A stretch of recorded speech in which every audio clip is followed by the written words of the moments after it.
us men that go to DR and we tell our wives and girlfriends we're going to buy property and all this nonsense. And Jacqueline's was married to a man that was in the Dominican Republic, that went to the Dominican Republic. You live here, right? No, I met him in DR. It's a long story. I went to the Dominican Republic. It's been 10 years on my passport, and all it's stamped is DR. And I met different Dominicans all in the same neighborhood, and the last one I met was in 2012. In 2012, he told me he was a virgin, never been with a woman in his life, that he was waiting for the right woman to come along, and he wanted her to be Puerto Rican. The whole family was in on the bullshit, and so was the whole neighborhood. I lasted 2012 to 2015. Found out he cheated on me with a neighbor that was 13.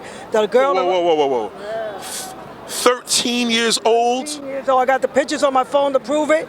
Everything I've been through in DR. I became homeless 2014 to 2015, 10 months in Santiago de los Caballeros in DR. Because of this situation, obviously. Because he lied to me and I went back. He robbed me. They beat me up. They insulted me. I suffered from depression and I tried suicide 4 times in DR.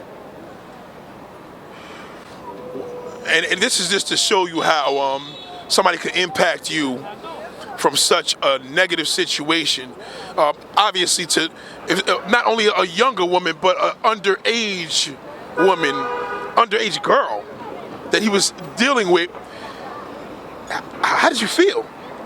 I didn't believe it because 13 is a minor. I really thought it wasn't true, and it turned out that it was.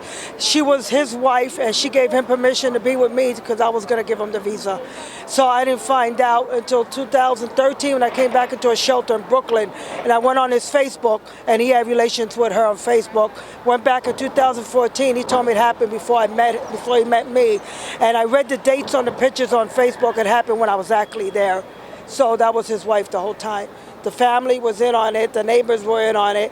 I was the laughing stock of the neighborhood. No matter how many times I heard to run, I didn't run because I was in love and I was blind and I thought that I could be the one to change them. And I found myself being hungry. I got called pipera, which means drug addict in Dominican words.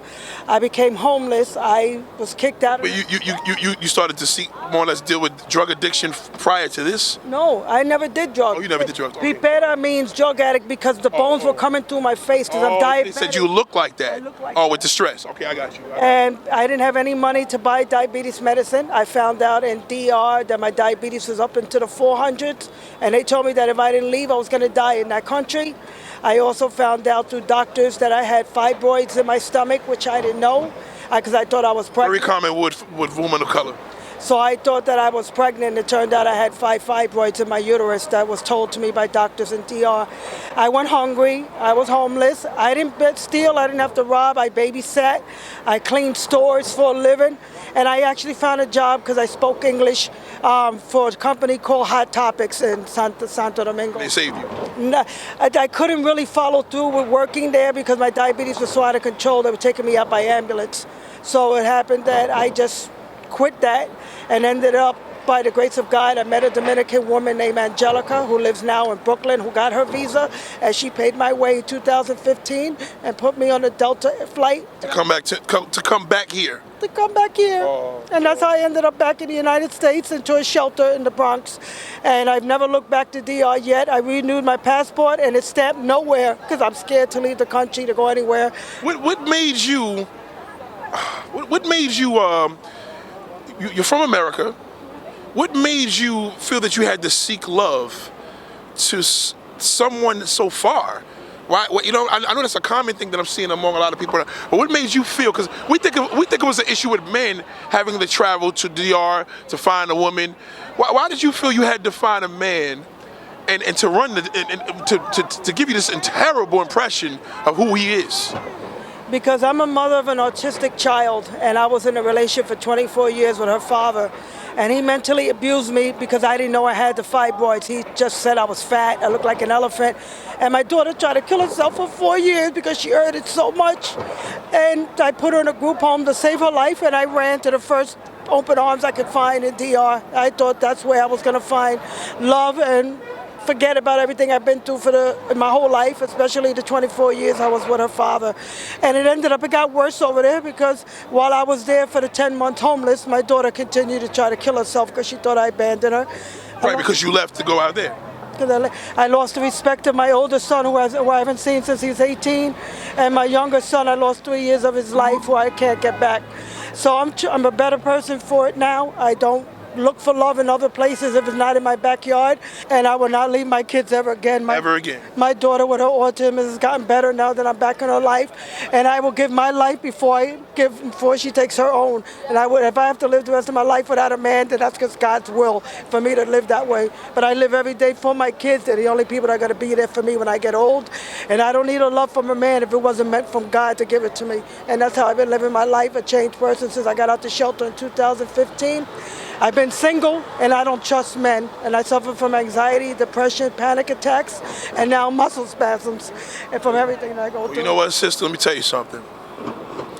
You went through a very traumatic experience, but once this airs, there's going to be a lot of people that you're going to touch, man and woman, that's going to see that you don't have to seek love to go this far. The domino effect that it caused in your life is going to help somebody else, because you inspired me now. Because I didn't think the women were doing this. And so this is a problem right now. Seek love in your own backyard. I mean, not look for it, but keep the eyes open for that. I don't even have no tissue for you to wipe your tears. My best friend has a 6-year-old son from a Dominican that she met in the Capitol, and he's never seen his father because when she went there to marry him, he had another girl pregnant. So now she's raising her 6-year-old son in Pennsylvania, and she promises that he will never know his father. So she got pregnant by a Dominican that was already on his way to marry. Are you against Dominican men from this, or just the country itself? I'm against. And now say this. I mean, I would be honest. I'm against Dominican men because they know what they're doing and they think it's a game. Until they meet the wrong person, it won't be a game anymore. Like I told my ex, you're gonna meet another woman, you're gonna lure into this country, and she's gonna be in the news because she's gonna make you regret everything you put her through.